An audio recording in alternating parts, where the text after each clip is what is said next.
Um, I think it's recording. I don't know. How do I tell?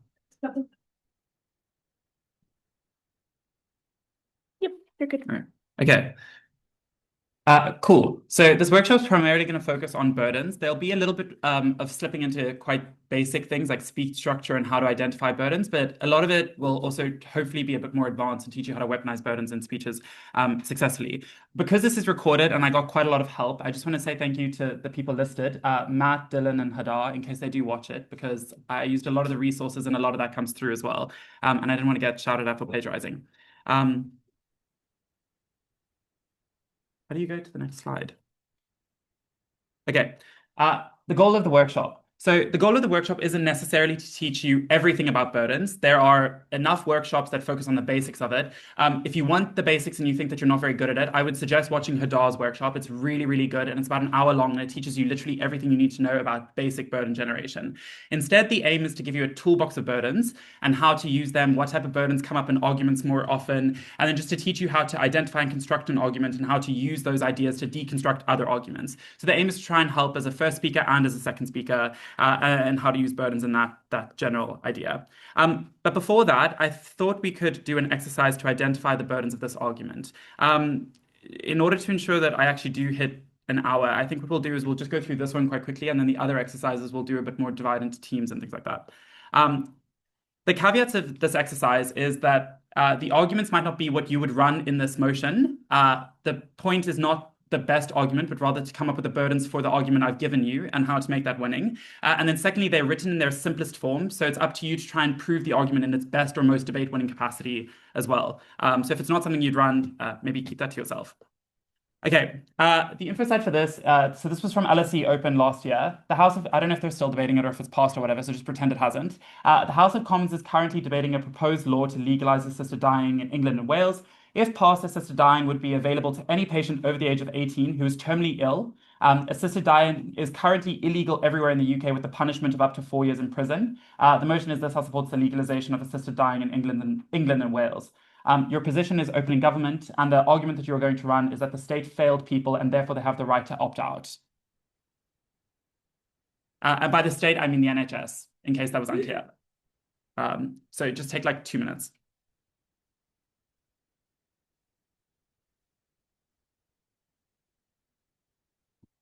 You can talk as well. You don't have to whisper. Like if you want to talk to other people.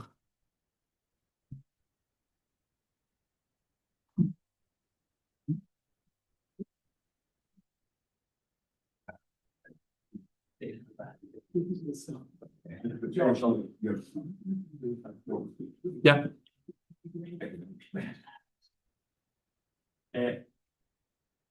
I clarify something. Yeah. Obvious, but so it's the argument that this like healthcare service which is provided to people is like poor enough that they should be able to choose to die instead of undergoing that. Yeah. I can go into a bit more context about this if you want, because this is from the round that I was in. So essentially, the way that the debate in my room played out was everybody just focused on whether or not you should be able to kill, whether you should, sorry, I don't know, like whether you should be able to engage in assisted dying as a result of you being terminally ill. The problem was that it didn't really focus on the very specifics of the motion. Like the debate is taking place in England and Wales and is about a specific bill that is happening. So the way in which we approached it was to explain that specifically what happens in the NHS is you do not have this option right now. The NHS fails you for a bunch of reasons. It makes you pay for prescriptions, or it makes you go through these various different things. You have to go through various different forms of treatment. All of those things will have failed for a bunch of different reasons, and then therefore you should have the right. So that being said, the burdens of this argument were explain why the state has a duty to help, or like why the NHS has a duty to help, then explaining why the state failed or literally cannot help you, which means that you have no other option or no other potential medical thing to go through. Thirdly, why that means that people have the right to opt out. And then fourthly, why opting out through assisted dying in England and Wales is better than the alternatives that you have towards opting out, like other forms of euthanasia or suicide. So yeah. Okay, that being said, let's start.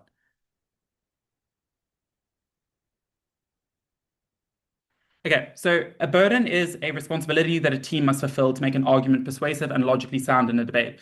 They are essentially, they can be divided into a bunch of different things, but the main thing is that they are premises which need to be proven in order for an argument to be credited.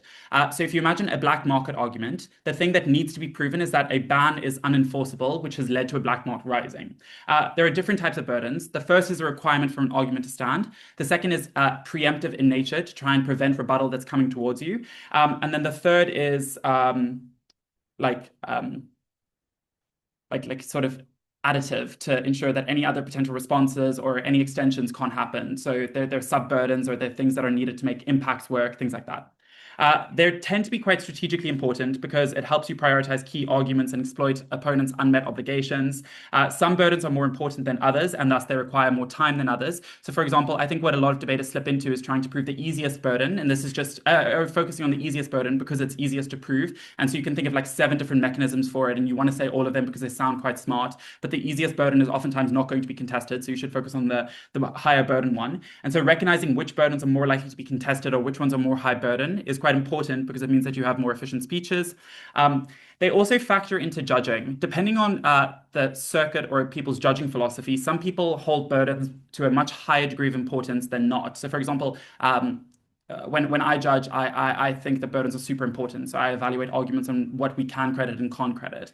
So it means that judges might dismiss arguments or might discredit arguments in comparison to others if they believe that they're not sufficiently proven. So for example, I've written here things like the margins are unclear. Like if they're running a case about making something more severe, it's unclear why the increase in severity is something which should be credited, or whether the outcome is likely if they haven't proven incentive and capacity, for example, or does OG really prove capacity? So failing to meet your burdens can mean that a judge discredits your arguments or compares your argument, which isn't sufficiently proven, against a better proven argument, which means you're likely to lose on that ground as well. So they have quite a big role in your arguments.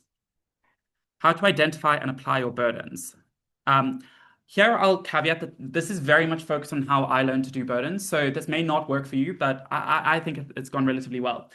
The first is that you need to, not in an arrogant way, the first thing is that you need to understand the motion assumptions. So this is important because you need to define and see what the motion is trying to say or trying to assume is true. So for example, is it assuming that a class of people will be impacted? Is the debate saying that homeless people are the most important? If you were at Norwich IV, there was a motion about that. Like there's a bunch of different assumptions that a debate will inherently have. Identifying that assumption and working from that is quite useful. Secondly, there are oftentimes quite a lot of just common burdens which have to happen. The way, if you think about first speaker speech structures, oftentimes you have a problem, why that problem is bad, a solution, and then the impacts of that solution, things like that. So you build you build a speech from common burdens and then expand onwards into other types of burdens which oftentimes come up. And then the third, and I'll get onto this when I explain how Rob and I prepped for Euros, but breaking down motion components. So identifying burdens by analyzing an action, an actor, an action, an intended outcome with the components, etc. If you have questions, just raise your hand. Secondly, there are a bunch of different ways that you can identify burdens. So when I was first doing this, I would oftentimes think about arguments and then I'd put them into flow charts and then think of which ones are more important and then move them around as I needed to. Secondly, the second one I actually think is probably the most important one, is having a concrete headline or bottom line. And this should be done quite early on in prep when you've agreed a case. Have exactly what it is you're trying to achieve, and that should be the headline and the first thing you introduce in your speech. So the example I have here is from, actually, Ayman and Alishba were in this round with me. It was from Warwick pre-EUDC. And the debate was about whether or not the expansion of LLMs was into psychological needs was particularly good or not.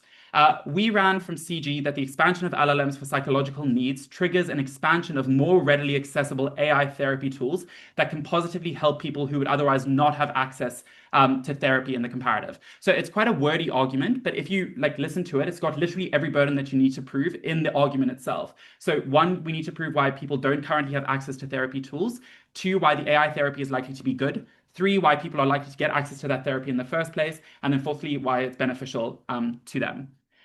The 6th thing, I think, is identifying sub-burdens. Here is where I think burdens can get a little bit complicated and tricky, but sometimes you'll have a mechanism that supports a particular burden.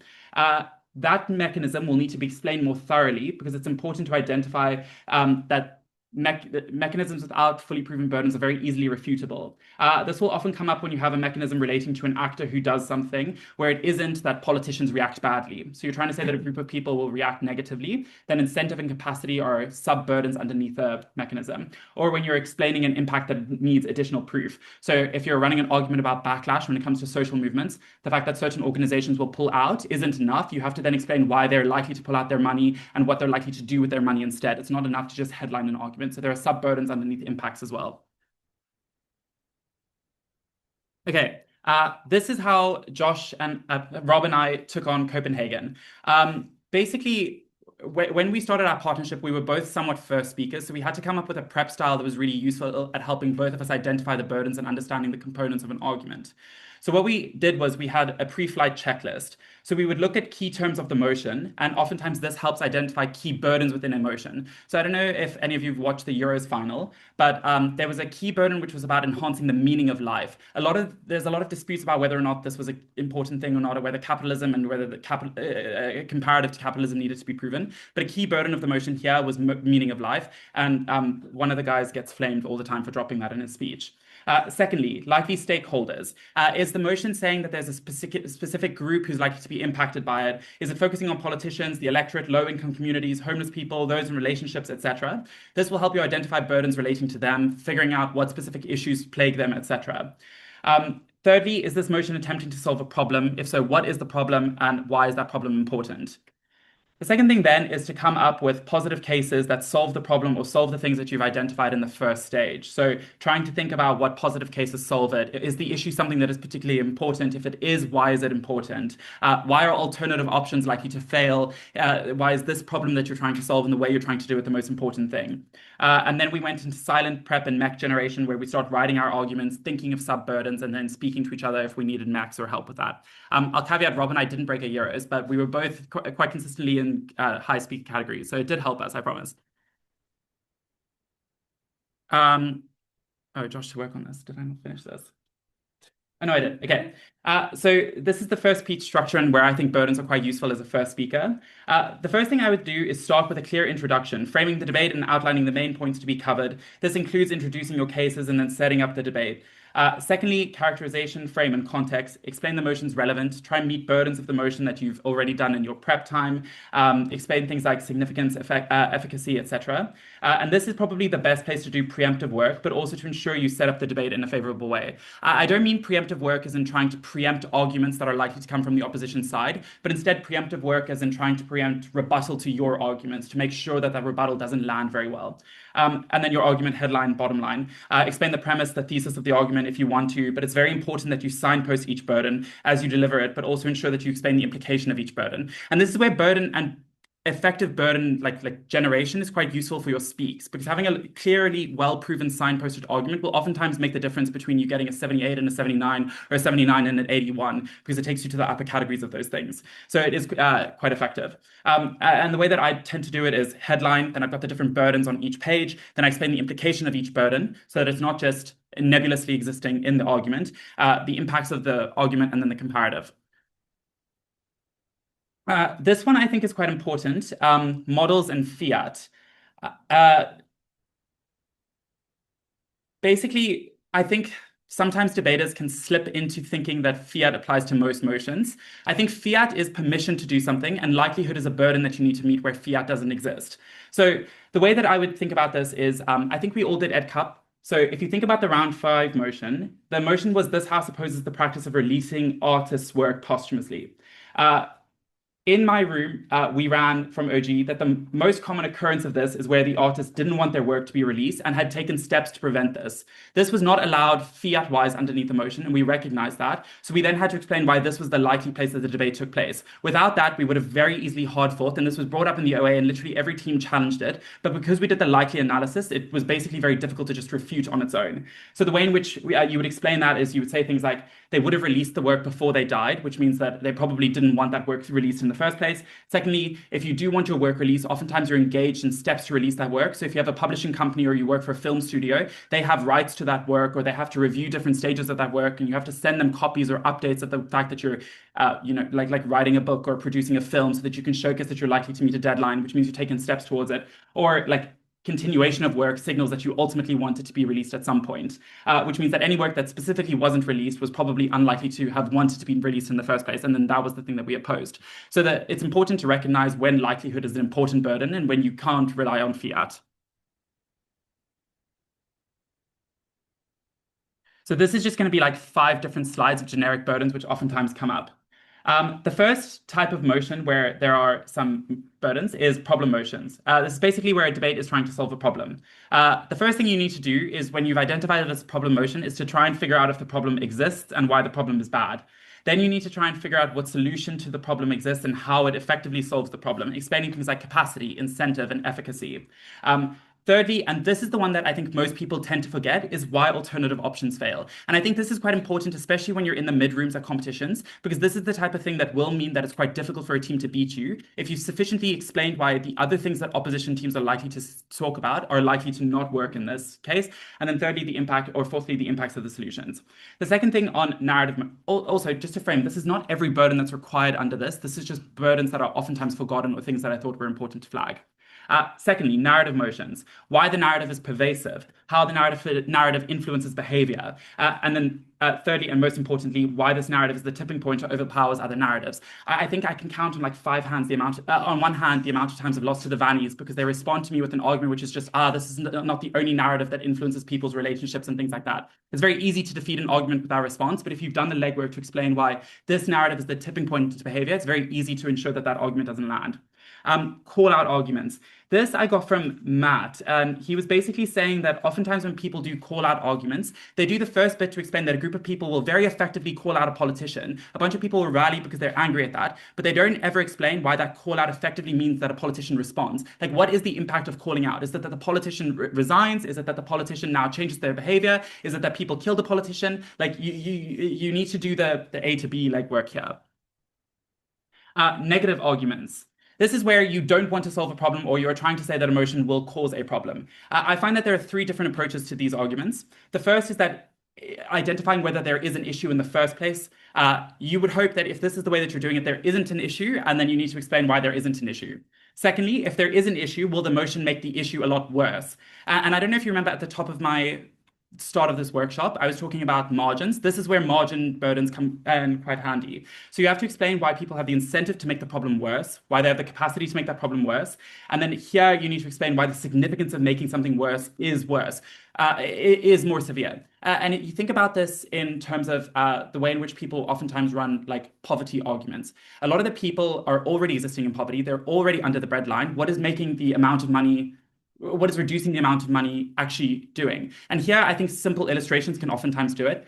In Bulgaria, in Worlds Round 1 was something about tax. And the way the team explained the margins thing in my room was just, if you're a mother with 3 kids, this is now actively trying to decide if you feed yourself as opposed to feeding your kids as well, or trying to make trade-offs between, or it could mean that like a parent dies, which means that the kids then get trapped in an additional cycle of poverty because now they can't take care of themselves and the person who was taking care of them before can't. So just explain the literal way upon which this makes it a lot worse, and then that makes it less marginal. The third way is just what alternative problems are caused by the motion or what alternatives exist to solving the motion. If you do run that, then you need to explain why those alternatives are significantly better. And it's very important to be comparative here. You can't just say that X policy reduces poverty. You have to explain why X policy reduces poverty significantly more than the motion or the policy that Gov is going for. These are ones that I think are fun. I have Charlie to thank for this. The comparative is quite often sometimes something that people always forget. I think that there are 2 ways to approach a comparative. The first is what some people do where they literally fold their page in half. They'll give a reason and then they'll solve that reason instantly. What I do is I tend to have a bunch of reasons for why a problem exists, the harms of that problem, and then the solutions to that problem. The thing that Charlie helped me with is that if you've identified 3 reasons that a problem is bad, let's say you're trying to expand green energy and you are saying that the current reasons green energy isn't super popular is because it's expensive, there isn't technical expertise, and it looks ugly, and you only solve 2 of those things, it could mean that the judge is less willing to buy that you effectively solved that argument if you haven't solved all 3 of them. So make sure that when you're being comparative, you actually solve the problems you've identified. The next one there is the black market stuff I was saying earlier, why the ban is enforceable, not enforceable, why black markets will rise, why they won't rise, why they're successful, why they're able to evade capture, etc. The next one is the state power principle, why the state owes you a duty, why it has failed that duty, and then why the motion is reparative in correcting for that failure. Autonomy and choice, why a motion violates autonomy, why that violation is bad. This is another one that I think is quite important because OP can just respond and they could say that, it is bad that we violate your autonomy, but the thing that the government gives you is actually really, really good. So why is that violation of autonomy bad when actually you're benefiting from it? So that's quite important. And then thirdly, just why autonomy matters as well. There's two more sides of this, so clutch up. The next one is backlash to communities. Why will people be angered to the point of backlash? This is a tipping point burden. What the motion looks like, why it's bad, why people will dislike the thing that they see, why people disliking or backlashing matters to the communities, especially when people already dislike or already backlash against those communities. So you see margins and severity comes up again. Media and art motions. So for the purpose of this one, we're trying to explain how art makes people more progressive. So imagine a motion where it's trying to say that art changes the way people think. You need to explain why the art that you're characterizing is more progressive than the art that people are currently exposed to. Why it's a norm that makes art about the thing you are debating in a manner that isn't just targeted at certain audiences. Why people who aren't currently engaged in that art now engage in that art. Why the audiences who are now engaging change their mind as opposed to just turning off the TV. And why is like pop culture or something more progressive than other forms of art, and why is that important? So yeah, these slides will be shared with you. So the point, this is the toolbox bit. So you should just have access to them when they come up. Generic burdens, part 5.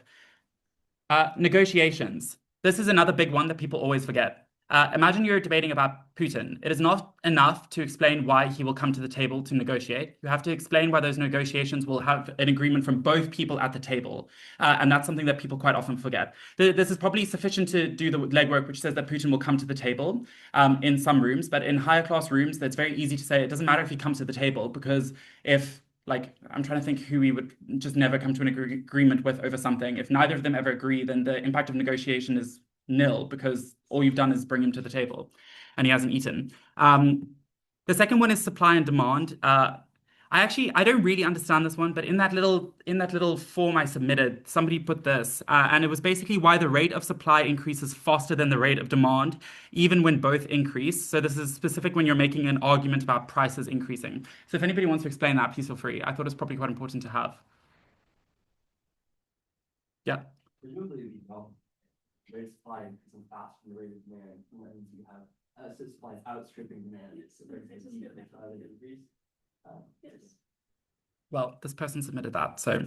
The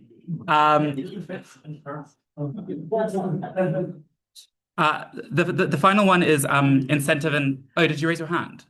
Oh. The final one, and then I'll move on to another exercise, is incentive and capacity. So this is basically why you have the incentive and capacity to do the why thing. So, for example, I have the incentive to get good grades because I want to get hired as a lawyer when I graduate. I have the capacity to get good grades because I have access to textbooks and a working brain. But in reality, I'm still just barely passing my degree. So it's unclear why the incentive capacity actually leads to the thing that you're characterizing. So you need to explain why it translates into action. And the way in which you would do this is you would explain that there are no other competing incentives. So the things that stop me from studying are things like wanting to play tennis or wanting to do debate. Those things don't matter to me. Or by explaining that the incentive to get hired as a lawyer is much stronger than those other things, and do the comparative work there, and weigh why those incentives are more powerful. And then secondly, why you have the capacity to overcome those distractions. Like, why am I more likely to study on a Friday as opposed to play tennis or things like that? Any questions so far? Okay. Yeah. What is the state power? Like in brief? Oh, I don't really think you can do it briefly. It's like I'm trying to think of the ways that I've run it before. So it's essentially the state has an obligation to you for something. You were at KCL, right? Yeah. Do you remember the gun motion? Yes. We said that the state has an obligation to keep you safe. The state has failed that obligation. And then as a result of the motion, we're able to solve that. So it's just by trying to prove that the state literally has to do something for you and that has failed as a result of it. Yeah, you can, or. The general thing is that it's just it's just like a Lockean principle as to why the state has obligations to you, that you give up certain rights to the state, as in like I don't have the right to punch someone else, and the state will come in and use like the monopoly of of violence against me. But in return, the state should give me something. Locke uses it to say that the state should give you voting power, and that's how the state power principle often ends up being used. The way that it's used in debate is that the right to vote is the same thing as the right to determine your own life, and the only way you can identify a dignified or good life is if you have your own control or agency over your life. Insofar as the state has to exist for some reason, has to have this monopoly of violence, the only way they can give you back that level of agency is to have some sort of recourse into the state. That's generally like the way it's And importantly, from the top of the state, because even if you cross a border, you go into a different state, so you will always have this monopoly of violence over you. Yeah, basically. It's used in a variety of ways. The prime reason would like, here is why the state should allow you to vote, and here's why expanding democracy is good. I think that's the original reason it came about. But now it's just used as the state owes you something, the state uses the army and police against you, therefore you shouldn't be doing it. But whenever you're making this argument in debate round, try and like either not use the word state power principle because people just automatically turn off their brain, or if you are going to use the word state power principle, actually make sure all of your links are like properly proven, and it's not just like state owes you obligation for some reason, that end obligation is increasing utility or something like that. Like make sure it actually ties towards a reason as to why the state should morally act in a specific way. Dylan has a good video on this that you should watch. Yeah, Helen. Just everything, but on top of that, it is the monopoly on legitimate violence and not just the monopoly on violence, because like you could argue that like a gang that's running a neighborhood has a monopoly on violence in that area. It's like legitimate violence that is allowed and legal. There's like a final thing if that ever becomes relevant. Okay. We'll go on to an exercise, and then Eli, your laptop needs to be plugged in. Oh. Okay, same thing as before. I'll give you the motion, I'll give you the position, and then maybe split off into like tiny groups of 4. So like Cyrus and I'm really sorry, I don't know your name. You 3. Wadan, Owen split up, and then this group. Owen with that group. Yeah. Nuan, you can go wherever you want. Okay. This is quite simple. So try to think of the way to make this argument the best possible version it could be. The motion is this House would legalize all drugs. Your position is open in government, and the argument is that there is a black market today.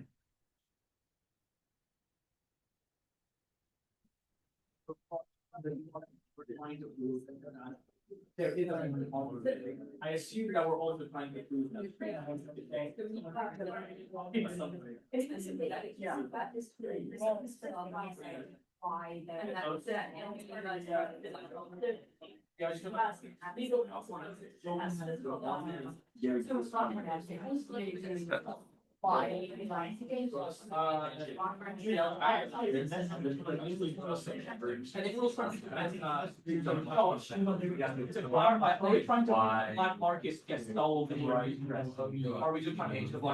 That's the whole function of the exercise. Like, what do you need to prove to make this argument work? Sorry.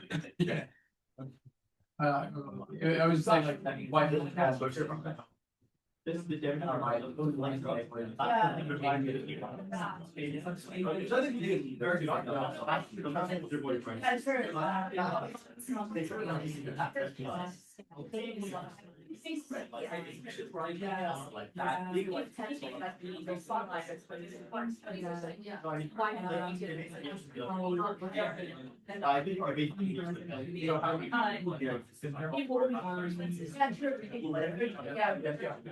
Also, like, it's kind of it's not all because of things that are not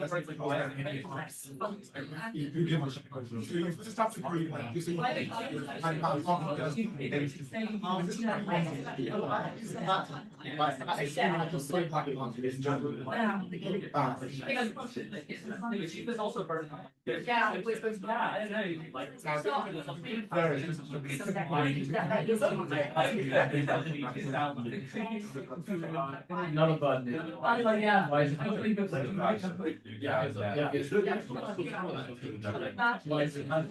Yeah, it's weird because in debating that's not really allowed. Like if you just like I have to sort of debate line, I'm like I've done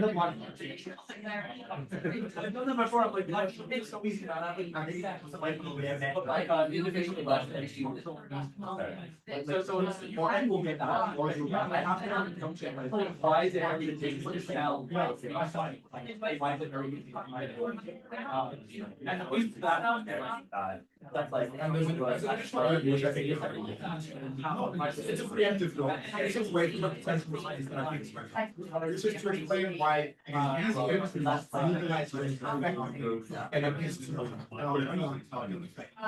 because the state that is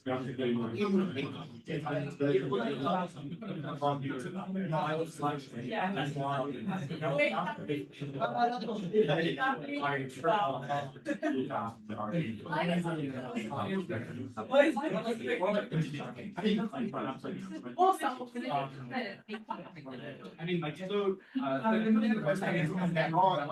exists, there's a distinct thing because you have just regulate this is just and also that there's a positive feedback in the sense that the state is benefiting from sales easily or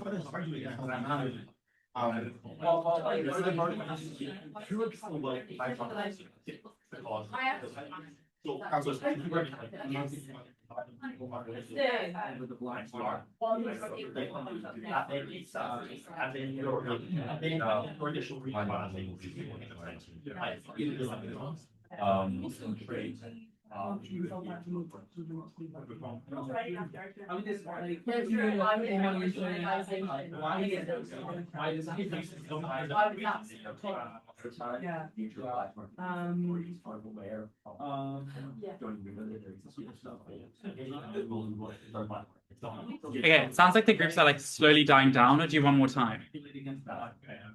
Okay, cool. I'll let them finish. Okay, everybody ready? I've realized the next slide just has all of them listed out. So what we'll do is we can just list them now, and then whichever ones are there, congrats. Okay, Eli, does your group want to go first? Okay. Yeah. Wadan, your group, Mackenzie, Charlie. We have why do people really want drugs? But Mackenzie's is full burden as to why are people willing to get drugs, even if it's against the law. And there's also the other burden as to why is it very easy to sell or distribute drugs, again, even if it's against the law. Owen or Tristan? And Wells workshop complained to what showed fewer people are going to use the black market once you legalize the drugs. I don't know anybody else in your group. I'm so sorry. The probably foundational version that the black market that exists today exists. Yeah. Do you guys? The supply chain will get better, less exploitation, or the drugs get safer, anything like that. Yeah. So yeah, we hit them. So technically the only burden that you need to prove for the argument to be credited is that the current ban is unenforceable, i.e. people have the capacity to hide and that they have the incentive to sell on the black market. Secondly, that the motion will solve the black market. Thirdly, the people who would consume the legal drugs likely already consume the illegal version of those drugs, so Mackenzie's burden. And then fourthly, the drugs in the black market are worse than the comparative version of those regular drugs, which I think you guys, or somebody else said, but yeah. There's obviously, like, I think a bit more to it, but the point stands. Okay, this is my favorite missed burden, and I'm quite often responsible for this as well. And it's just simply like, what am I telling you about? The idea here is that oftentimes what people do is they will make an argument and leave it at its headline, where they say that this will result in a social movement fracturing. There are three sort of general problems with leaving it here. The first is that this is often where the case is left, which means that the judge has to assess nebulous cases against other cases. This is maybe fine if the other cases are also nebulous and you don't really understand what people are reaching for. But if you are going up against a really good team who very sufficiently proven exactly what the margins are against their case, it's likely you will lose. Secondly, fracturing can occur in different formats, so it's unclear what harm you are saying is the thing that's going to result and why it's particularly bad. And then thirdly, there are a bunch of micro burdens underneath fracturing that need to be proven, which make it difficult to credit anything beyond this sort of general idea of fracturing. How would I solve for this type of problem? The first thing I would do is I would explain what fracturing you are talking about. So this is very simply just explaining what it is you are trying to say happens. I don't think that there are necessarily a bunch of burdens in this. This could literally just be saying that people within your movement pull out and form their own group, or they start supporting opposition groups, or they don't pull out, but instead now you have a bunch of infighting and they're just constantly arguing over which policy is particularly good for this movement or not. This was particularly useful in the, there was a motion at Zagreb pre-WDC, which was Vienna pre-WDC, which was basically this house is the abortion movement, would campaign on religious grounds as opposed to legal grounds. So specifically the policy here led to a lot of fracturing within the movement, and that's what Tom and I argued. Secondly, you then have to explain why your type of fracturing, the thing that you're saying is going to happen, is likely. So why is it likely that people pull their money out and form their own group? Well, because it's easy to set up your own group because you've got a bunch of people who are with you. Or why is it likely that people start supporting opposition groups? Because those alternative groups exist, and those alternative groups are already trying to co-opt the attention of the people that are likely to flip. Why is it likely that infighting happens? Because people have invested so much of their money and time into trying to advance the aims of this group. If they pull out or if they let it slip, then it's likely that you're going to suffer as a result of it. Third burden is just the resulting harm. Like, what is the harm of fracturing? It's very easy to say that a group splits into another, but presumably that group still wants to care. So the harms are things like resources are spread across a lot, or spread more thinly, or less people are fighting for one particular form of that movement, so that group seems less important, or there's gridlock because they can't agree on a policy, which means they just functionally don't have the capacity to do anything good. But yeah, so explaining what it is you're trying to aim and what you're trying to do is also quite important when it comes to burdens. Strategic use of burdens. When are they best? Firstly, to make an analytical argument credible. Oftentimes, this sounds really simple, but like it's the difference between sounding derivative or not. Like if you're aiming for the same impact, identifying a missing burden is important, and not just identifying what that missing burden is, but explaining what it is and why that is an important burden for the opening gov or your openings team is how you sufficiently beat them. And then you need to explain why you filling that burden means that you beat your opening. This could be maybe they're losing to their opposition or the other team on top half as a result of rebuttal, but you proving this burden means that you're not vulnerable to the same level of rebuttal, or it's unclear whether their outcomes are likely to occur. So for example, if they haven't proven capacity effectively, then is it really true that politicians are going to like backslide, or that democracy will lead whatever. Secondly, you need to ask yourself what is likely going to be challenged. So the way that you do this is you try to rebut your own case, or have your partner rebut your own case, who's happy to ask you questions in a pointed way, is trying to see what the problems with the argument are so that you develop a more strong argument. This is sometimes where silent prep can be quite damaging if you spend too much time in silent prep, because you focus on the parts of the case that you can prove because you want to get those down on paper, but it means that more contested parts where your partner could quiz you and grill you are less likely to make it onto the page. Thirdly, focus on the most contested burdens. I already said this earlier, but you focus on the easiest ones because those are the easiest to prove, and you've got so many ideas, and maybe you think that you're a genius and you want all 7 to be proven. But it's very easy to just flag the uncontested burdens as not likely going to be contested, or it's very easy to prove those with one or two one-liner mechanisms because they're not going to be contested, but you've done enough to make sure that the burden's proven. Instead, then focus on the more contested burden, and that's simply like asking a ton of different mechanisms, or asking for a ton of different mechanisms or illustrations, and you'll know what you think more contested burdens are based on your intuitions. Like if there's something that you know that you need to prove that you know very little about, that's probably true that that's a very important burden and is one that opposition can exploit quite easily because they'll probably also know as small amount as you on that as well. How you can weaponize burdens as a second speaker. Trigger warning for everybody that was at round 9 of Worlds. The way in which you do, so this happened in my room, but I have since spoken to people where this has also happened in their room, so I apologize. But identify a missing burden in an opposition team's case, explain what burden is missing, and then explain the implication of that burden being missing. So we'll look at the burden of capacity. The problem with not proving capacity is that the argument cannot manifest because there's no actual way for it to happen. The motion in round 9 was this house predicts that the developing world will become more rather than less democratic over the next decade. In my room, opening government explained that anti-authoritarian revolutions in Iran, Bangladesh, Egypt, and South Africa in the 90s will inspire similar revolutions in similar countries.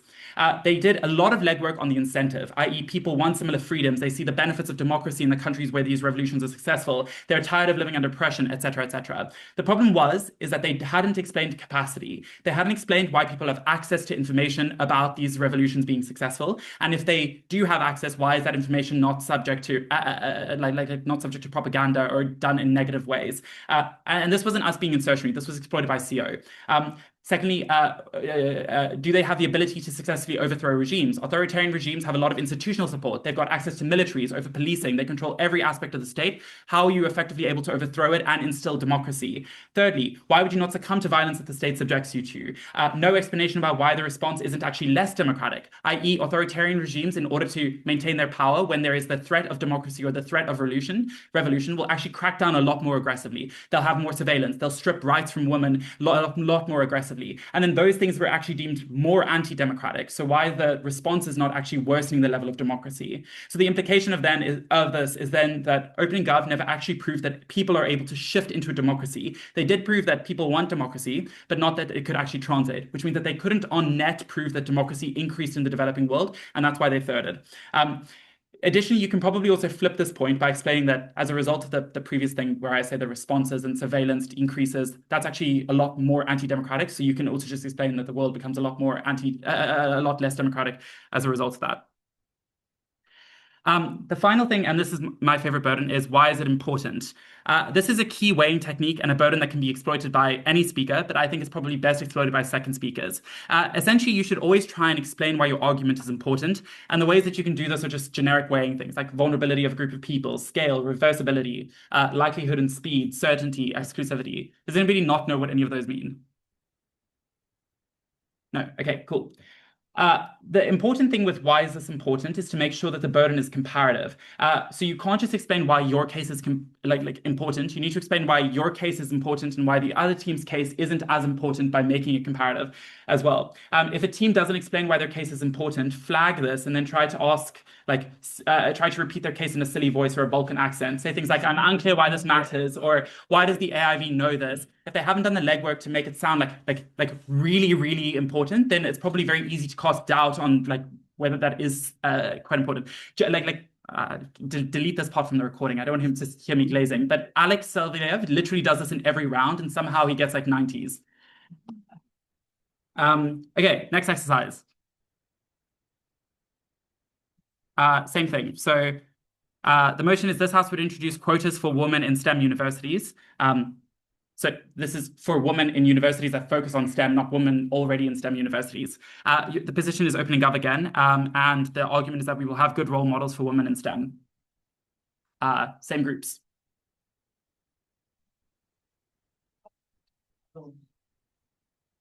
I guess you don't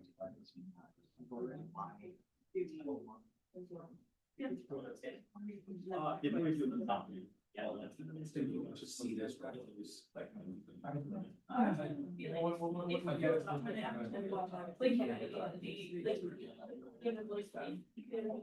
I did fully explain why women's now are people Successful. Yeah. Essentially, the people that have enough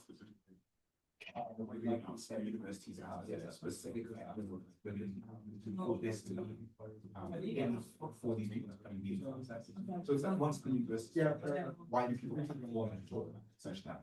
Once since this. I guess we've proven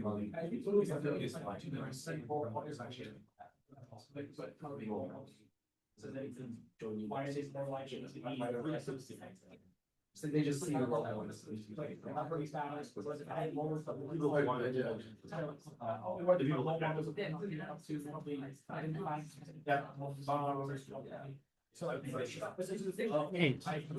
Where did Helen go?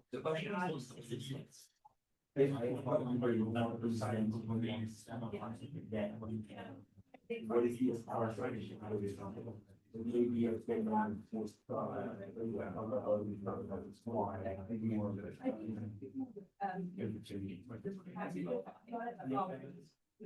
feel like we do having role models, feel like I don't know what it's different projects, a lot of role models, perhaps teacher role model, personal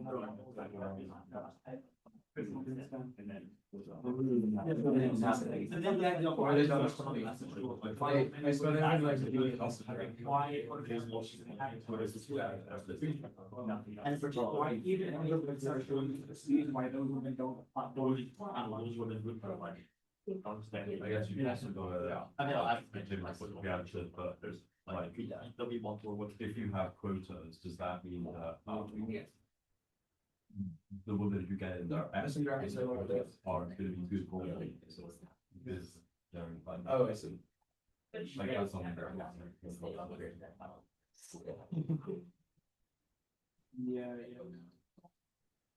So why, So why does one decrease the quality of research? or why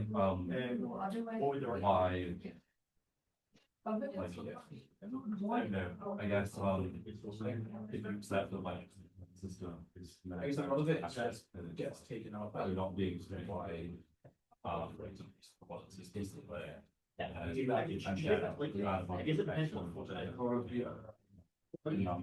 almost like a prerequisite. Yeah. Why is it very much? Yeah. If you want to be religious, why do you have the ability to then be there existing barriers that you put counteracting? Yeah. Oh, yeah, also the like typical value like.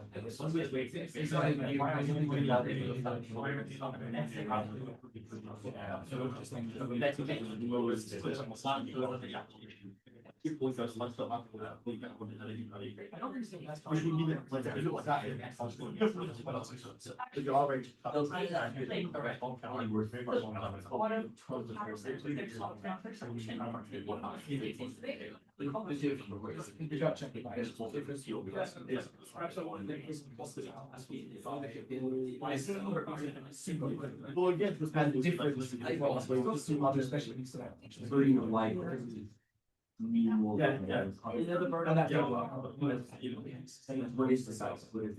So any system.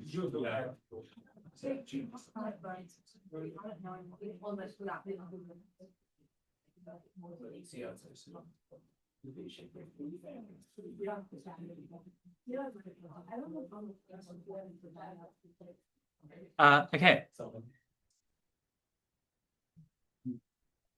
We'll start in the opposite directions time. So did you guys do it, or it's fine if not? Like I know you were gone for most of it. So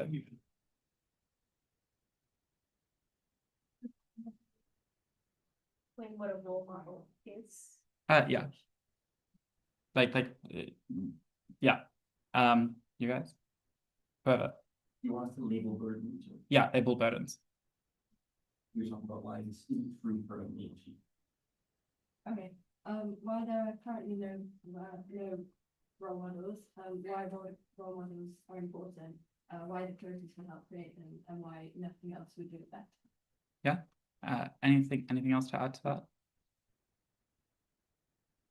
It's like, I guess it's kind of the same thing as how the quota helps create them, but you just have to prove that once these women are in these roles, there's sufficient visibility for people to see them and then take them on as well. I also think there's a really important preemptive burden that specifically I think you have to say in first speaker, because I think saying it in second speaker is extremely unpersuasive, which is the like, why is this going to be done so well that you're not decreasing the quality of research or decreasing the quality of these universities? Yeah. I actually didn't have that down, but I remember seeing it. But yeah, so basically everything that was said was brought up. Why women get access to the unis, why why the quota is needed, why women succeed beyond university or within their field of study so that they're seen, so the thing Leander said, why they're idolized, why role models are good, thing you guys said. So yeah, I'm actually going to add the one you added. I'll do it later, but yeah. Okay, we have another one. I think this is the last exercise, so okay. The motion is, this House regrets the rise of non-career politicians, and then I used a career politician. Position is opening opposition. Your argument is non-career politicians will talk about issues career politicians often leave behind. Yeah, okay, go. We'll be back.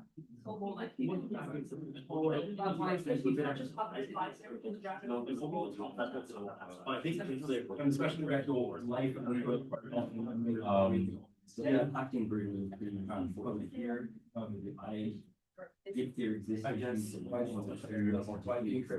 critical like we never talk about that. Yeah. Actually explaining Why the talk about these issues how much the impact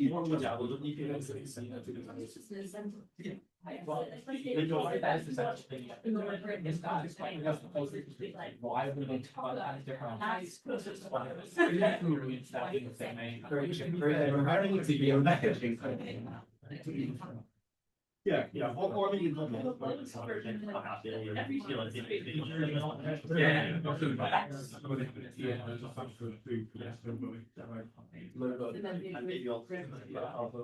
Your point also why, so why is that the first is like if why all the variety of background issue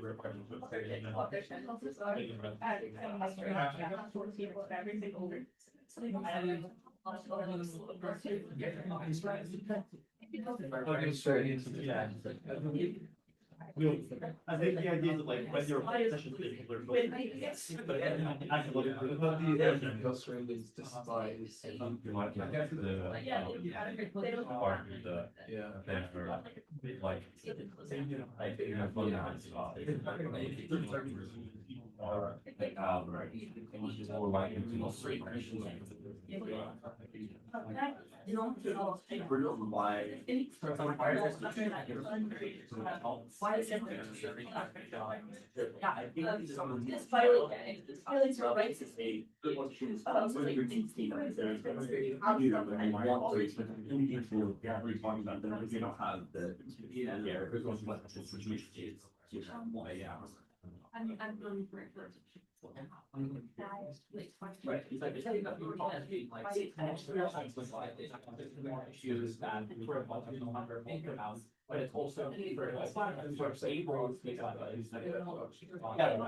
yeah, so right.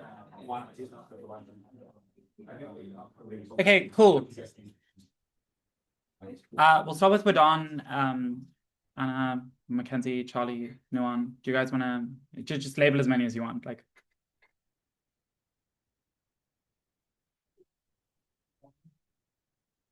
Charlie, do you want to? So you need to explain my dad's calling. why non-career politicians have the desire and ability to bring up these issues that career politicians can find. That was one. Yeah, I think also, especially why the issues that are left behind are important issues. Yeah. Because otherwise, if they were important issues, normal politicians would bring them. So. Yeah. I mean, I guess why career politicians either have an incentive not to talk about certain issues or are just not aware of them in the first place. Why talking by itself is important or consequential. Yeah. Because I think that's probably the biggest question. That's Yeah. Yeah, I agree. Okay, so the burdens were what issues aren't discussed that you are. I didn't know that it moved. That's so cool. What issues aren't discussed that you are aiming to have discussed, why these issues are neglected, why they're important issues, and then what Leander said, and Mackenzie to an extent, how discussion translates into change on those issues. There was something else which I had for any others, but any others? His face is really distracting because I can see it in two places. Okay, so we're almost done. The final thing is just like some practical tips that I think are very useful for identifying key burdens and like practically applying the skills to your debating style. So the first is just experimenting with burden strategies. Practicing burden weaponization through tactics like reframing and flipping builds your confidence and adaptability, and also just makes it like second nature to an extent.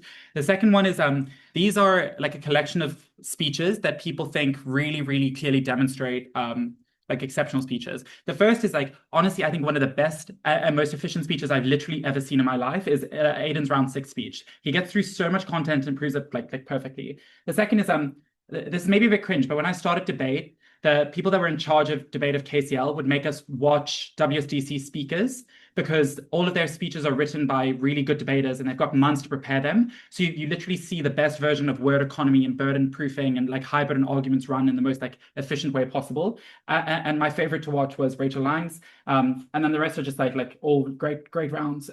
Jack and Dylan's the one that they won from Zagreb EUDC. Sophia A, and then Beezer and Dylan, who from the semifinals of Princeton IB.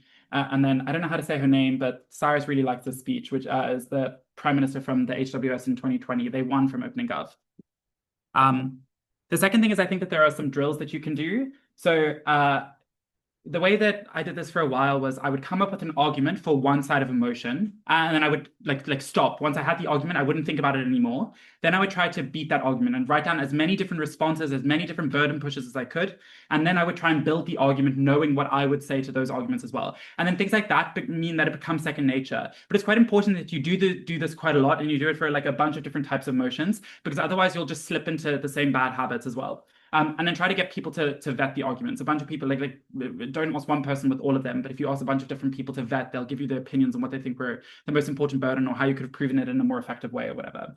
The second thing is the time it takes. Like, give yourself a really long prep time to really prove an argument, and look at the burdens that you think took the longest to prove. Those ones are oftentimes the most important ones. So start trying to find quick ways to prove those. So if you suck at proving why politicians act in certain ways, then try to watch videos or try to ask for mechanisms on as many different incentive and capacity mechs for why politicians respond and things like that. And then they become second nature, because oftentimes they do cross-apply into debates in multiple different ways. Yeah, so that's the end of the workshop, but if anybody has questions. Yeah. Oh wait, I had one note on the loud arguments thing. There's Yeah. a fun thing you can do where it's like, even if you prove that like people will pull them out and the politician doesn't listen or an act will change, there's a, I suppose, stronger version of that argument, which is like, even if people call out effectively and succeeded, like oust the politician, like then what? Yeah. What do you do with that? A good example of this is David's round 9 of Sophia World, actually. He proves very well that like, even if there are these Gen Z protests which oust corrupt politicians, they won't know how the hell to do them. Yeah. Oh yeah, that's good. So why call out isn't effective at fixing the problem they identify. Yeah. Did you raise your hand, Owen? Yeah, question for you. Why were there pictures of weddings when someone get their own slide? Because basically I had to make the slides on my work laptop, and I don't have access to anything which could be like in any way controversial. So we've got like a bunch of stock images that I had to find. So literally like that's why I have like I think some of these are actually made by AI.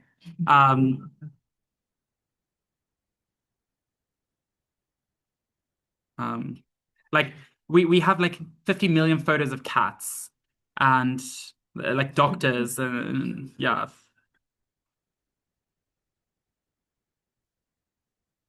Stop the recording. Cyrus has another question. Yeah. You have any big rules of thumb of knowing when a burden is essentially crucial to the